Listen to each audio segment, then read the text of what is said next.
Hola, con estas diapositivas finales vamos a terminar las monocotiledonias y empezaremos con una especie realmente importante, la piña, Ananas commosus, que es una especie perenne de clima tropical, es quizá la especie que más claramente asociamos con los trópicos y es muy importante económicamente. Ahora mismo es la segunda especie tropical de interés económico. La piña es una planta, el fruto de la piña, la inflorescencia de la piña es realmente complicada de entender porque no es una fruta que provenga de un ovario, sino que es una fruta que proviene de muchas flores y en la que participan también estructuras más allá de la flor. Es lo que se llama una inflorescencia porque participan diferentes flores y compleja porque participan partes que no se corresponden solamente con la flor o con el ovario. El nombre técnico se llama sorosis.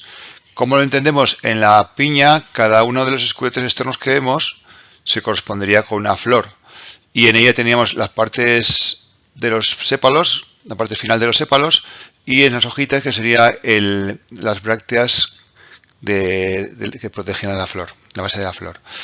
La parte interior, en la que participan pétalos, ovario y también la base de la bráctea, se convierten en carnosas. Además, como una inflorescencia, tenemos aquí el eje de la inflorescencia, el tallo.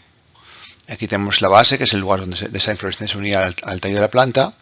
Y al final, parecido a lo que ocurre en el cantueso, en la lavanda, tenemos una corona de brácteas.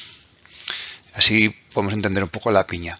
La piña, además, es una fruta que si habéis consumido alguna vez, pues no tiene semillas. Es también, al igual que en el caso del plátano, una especie partenocárpica, es decir, que puede desarrollar un fruto sin necesidad de que haya una fecundación previa. Y otro aspecto interesante en el cual es diferente del plátano, que la piña es no climatérica. ¿Qué significa eso? Los frutos climatéricos son aquellos que pueden madurar una vez recolectados. El plátano, que se recoge verde, lo traéis a casa y se pone amarillo. La piña, en cambio, tal y como se recolecta, es el punto de madurez y eso no va a cambiar. Si lo tiene más tiempo puede llegar a pudrirse, a descomponerse, pero no va a aumentar el nivel de dulzor, ni de acidez, ni ningún tipo de características. De hecho, se suele recoger con un dulzor con madura la parte baja. Esto también depende un poco de las variedades. La piña es un producto americano. Su origen parece que está entre Paraguay y Brasil y se difundió por toda América. De hecho, cuando Colón llega al Caribe, se encuentra ya con la piña y es quien la trae a Europa. Por un lado eso, y por otro lado, como es un fruto muy apreciado, se lleva por todos los trópicos. Por ejemplo, los españoles llevan a Filipinas y en general un fruto que está en todos los países tropicales. De hecho, es un fruto que se fue considerado como un símbolo de lujo, porque era muy complicado en esos tiempos traerlo desde América o desde Filipinas a Europa, y la gente hizo toda una competición a ver quién conseguía cultivarlo en invernaderos.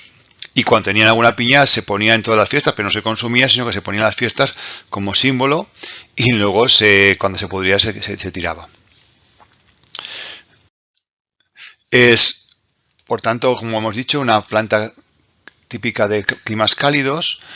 Actualmente el principal productor mundial es Costa Rica, seguido de Brasil, de donde es originaria, y en tercer lugar Filipinas, que es donde llevan los españoles en unas variedades.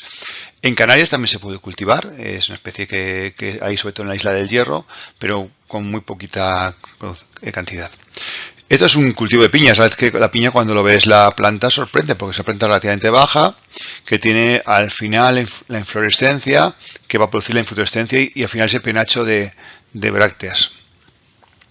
Y como muchos cultivos, y sobre todo cultivos en que sean partenocárpicos, la reproducción es vegetativa. De hecho, se puede hacer en casa. Aquí tenemos cómo se hace. Se coge la parte superior, o sea, el penacho de brácteas que hay en el ápice de la piña, se quitan las hojas más basales, se pone en agua para que enraice y luego se puede cultivar. Obviamente en nuestros climas fríos no funcionaría, pero en invernadero se podría llegar a crecer la planta. La piña también me gustaría incidir cómo ha cambiado el cultivo de piña y sobre todo la comercialización. Hace tiempo la piña, cuando éramos jóvenes, o hace 30 años, 40 años, la piña solo se podía consumir en dos formas: enlatada o bien en forma de zumos. Porque el proceso de transporte no era eficaz, aunque la piña dura bastante tiempo hasta que se pueda consumir, la logística no era tan buena. Hoy en día, la piña se puede conseguir en cualquier supermercado a un precio inferior incluso al plátano. Es de hecho una de las frutas más baratas ahora mismo en los lineales. En los lineales la que suele estar esta variedad es Smooth Cayenne, que es la que más se comercializa, pero hay bastantes variedades diferentes. Esta es la Red Spanish, que es una variedad que estuvo en Filipinas.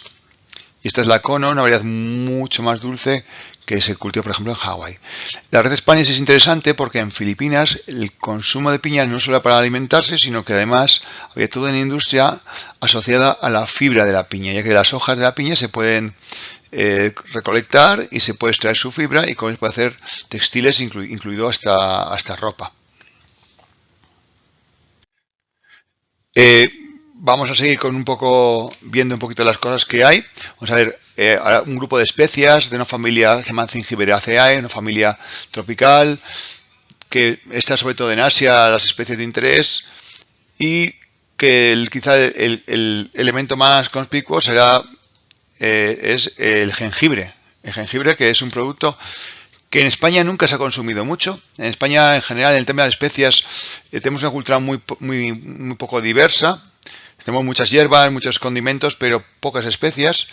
En cambio, tanto hacia el sur, hacia Marruecos, donde es muy común el uso de especias, en otros países de musulmanes, como hacia el norte, hacia Europa, el jengibre es algo frecuente. El jengibre es una planta de la cual se come su rizoma, que antes se encontraba en polvo y desde hace unos años se puede conseguir en los supermercados y empezamos a saber cómo utilizarlo. Hay unas bebidas como el ginger ale que se usa con jengibre y por ejemplo en Europa hay mucha costumbre de tomar dulces con jengibre.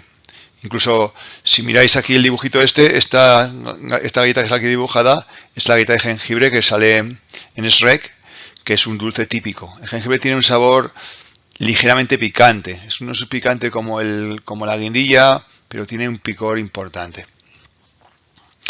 Otro cultivo también importante es la cúrcuma. La cúrcuma también veis también una planta preciosa con flores y también ahí tenemos el rizoma. También estamos empezando a poder encontrarla aquí. La cúrcuma se diferencia tanto en la forma del rizoma como en su color. Cuando lo cortamos es de un color anaranjado, amarillento anaranjado, que es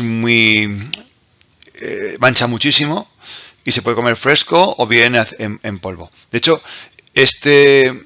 esta especia le pasa como al azafrán, tiene dos usos. Un uso que es como especia, o sea, para saborizante, y otro uso como colorante. Tanto colorante alimentario, que está con el nombre E100 en los envases, como colorante para ropas. Tradicionalmente este color amarillento anaranjado se conseguía con la cúrcuma. Hay más rizomas de esta familia, pero son menos conocidos. La galanga, que es muy común en la comida tailandesa, que lleva en Europa más de 1000 años, pero nunca ha sido muy popular. Y por último, quería referirme ya no a un rizoma, sino a un fruto y unas semillas que se comen, que son ahora mismo una de las especies más caras del mundo, que es el cardamomo, el Etaria indicum, que nuestro principal uso es en la ginebra, en el gin tonic, pero se usa en muchas comidas como condimento. Ahora mismo, aunque es de origen asiático, el país que más produce es Guatemala.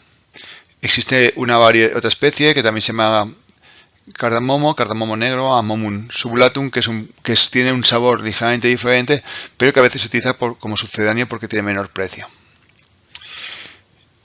Y para concluir, quería concluir con un grupo de especies en las cuales se comen o bien los tubérculos, o bien los rizomas, o bien las raíces, las partes subterráneas, que son de una gran importancia en el mundo tropical. Empezaré con la familia Dioscoraceae, familia que está presente en la flora ibérica con dos géneros, el género Thamus y el género Borderea, pero son especies silvestres o más tóxicas, que son todas plantas trepadoras, que tienen en su base un tubérculo a veces de gran tamaño, de varios kilos de peso. Y hay varias Discorea que se han cultivado, se han domesticado tanto en África como en Asia. Su nombre común es el ñame.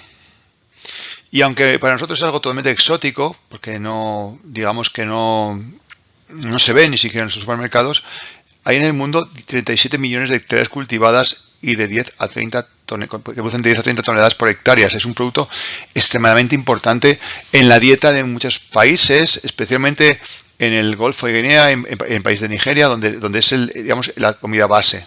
Es el típico, bueno, es como las patatas o como otros tubérculos, muy rico en almidón y por tanto que constituye un plato básico para aportar las calorías. Hay diferentes especies, aquí solo pongo dos: Discorea rotundata, que es de color blanquecino, Discorea alata, que es de color violeta en el interior.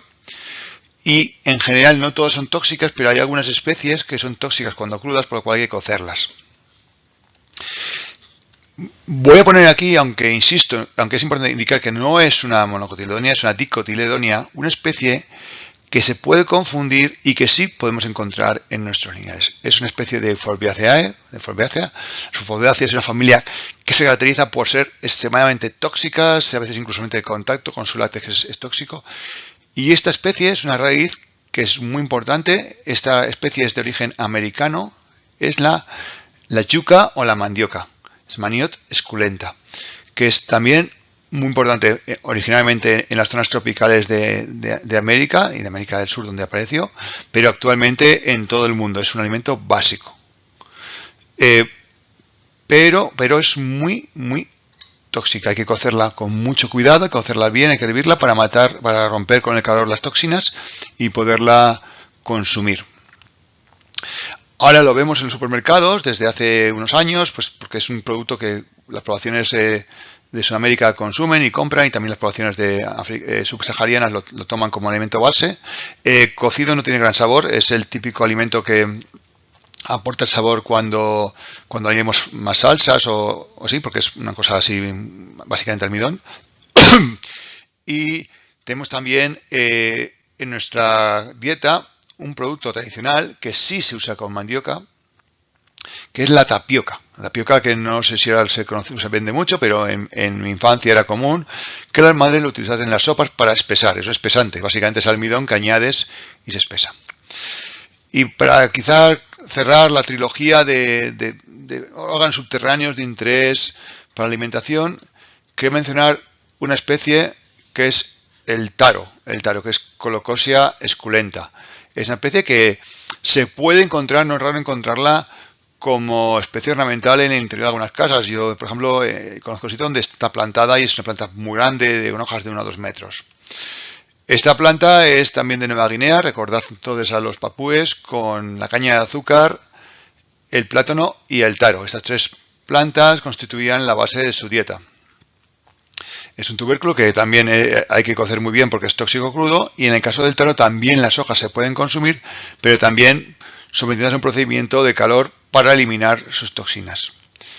Y bueno, no lo he dicho, es la familia de la Acaceae, una familia también que hay varias especies en España, que también son todas ellas tóxicas. Y quería mencionar una planta que mucha gente igual lo tiene en su casa en el interior, que es Monstera deliciosa. Es la costilla de Adán.